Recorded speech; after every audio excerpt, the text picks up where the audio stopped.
Hey there, Al Perhacs, author, creator, visionary, behind the Mind Force method of high performance coaching.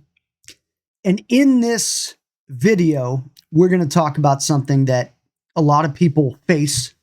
You may be facing it yourself, and we're going to try to assist you in that. So anyway, coaching the other day, speaking to one of my clients, and she said to me, I find it really hard to love myself. And it affects me in my career, even though I'm really good at what I do. And she was a high performance individual. She is a high performance individual. And yet she's having some issues loving herself. And what I notice is when I coach, and it doesn't matter the position, doesn't matter if they're the CEO, the president, there can be these issues of self-esteem. Because there's a difference between self-confidence and self-esteem. Self-confidence means that you can pull something off, that you have confidence in something, a skill set. But that doesn't necessarily mean that you have self-esteem. And you can see this with actors and musicians and athletes even. Athlete can be amazing on the field, but off the field their self-esteem is lacking, and they act out with these crazy things that they do. Same thing with actors and musicians, and the list goes on and on. You can see that. It's a self-esteem issue. Self-esteem is one of the most integral things in our life, and yet we were never taught how to do it. Why? Where does the self-esteem come from? So I'm going to give you some tools today that are going to allow you to work with self-esteem. And it really comes down to the concept, and I believe this is going to be helpful for you, is self-love, right?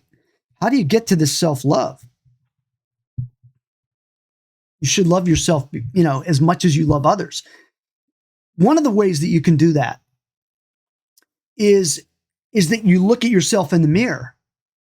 You can strip yourself down naked if you want and realize the beauty that you are, regardless of whether you're overweight, you're in the best shape of your life, or you have some, wrinkles here or there, or maybe you don't have too much hair.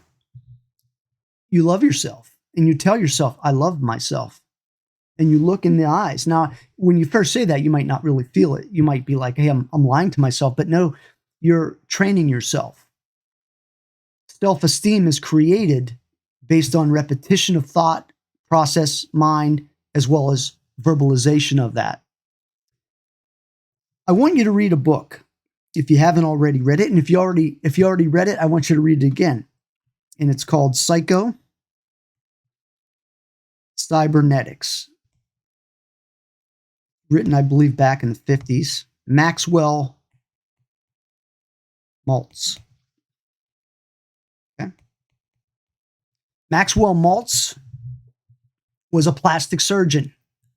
And the reason he wrote the book is because he realized over the years that he would take a patient, a client, and he would fix whatever they asked him to fix. They had a big nose. He'd fix their nose. They had, something else out of line, and he would fix it. He would make them look as beautiful as he could. And one thing that he noticed, even though that imperfection was now corrected, the self-esteem issues that they had before were still there. That's why you see a lot of these actors, actresses who are physically stunning, beautiful, men with unbelievable bodies, women with unbelievable bodies, and yet the self-esteem is not there because they still see themselves as whatever. And so I want you to read the book Psycho-Cybernetics. It's powerful. The other thing is that social media these days, because everyone's trying to one-up each other with pictures and photos and this, that, and the other, there's all kind of filters. It puts pressure on people. So if you're younger, you're like, oh my, I have to keep up with the other people. Your self-esteem and your self-love is inside. It's an internal situation. It's not an external situation at all. And the fact of the matter is that one of the things you can do to bring you back is to look at a picture of yourself when you were a child, maybe 3, 4, 5. Look at that child, the essence of that child. You can love that child because there are no ugly children. In fact, I never would allow my children to use the word ugly. Ugly? No, we didn't say that word in my house. We also didn't say this word, hate. All my kids have great self-esteem.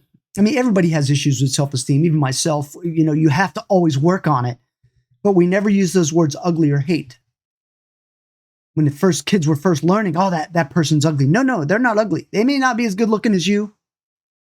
They're not ugly. There's no ugly people unless they make themselves ugly by doing something that is ugly. That's a different story. Hate. Hey, Dad, I got home and this kid at school, I hate him. No, you don't hate that kid.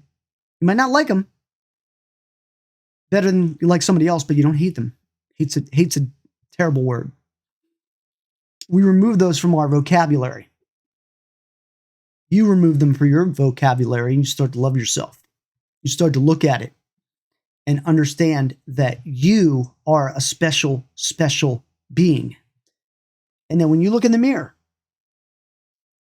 and you tell yourself, I love myself. I love, and then your name. I'll put my name, Alvin. I love Alvin Perhacs. See that? I love myself. I love Alvin Perhacs. So what that does is that builds up continuity in your mind because your name is unique and you know who you are. I love myself. I love Alvin Perhacs. And I want you to focus your mind in that mirror and feel that love. Now, some of you that are corporate executives or you've got your own business, you're like, what does this have to do with anything? Well, it has to do with you.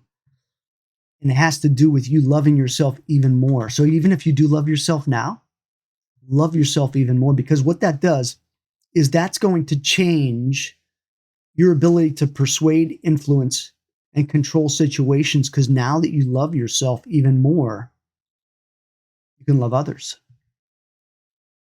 Read the book Psycho-Cybernetics. I promise you it'll be a life-changing read. And like I said, if you've read it before, read it again.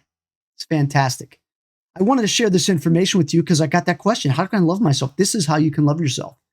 And again, as with any process with the mind, is it takes a mind shift and then you continue shifting the mind further. So when you start out here and we shift that mind, that initial mind shift, it's going to go back a little bit and then you got to bring it back. And then you get it to the point where it's super strong. But it's like any kind of conditioning, you need to condition continually. There is no such thing as, like I always say that I can shift anybody's mind in less than an hour, and I can. But that doesn't mean that it can't shift back, because it certainly can. And it's the same thing that's true that you have to realize is that it's a continual conditioning process, just like you have to eat every day. You take a shower every day. You have to continually clean your body every day. You have to make sure that your body's clean. You eat nutritious food every day to make sure you're healthy. It's not one time, it's not one and done. It never is. But if you understand that, then you understand that you have more control over you than you ever could imagine. And that includes self-love and self-esteem. You can do it. Read the book. Let me know if you have any questions. Thanks for watching as usual, and I'll talk to you soon. So long.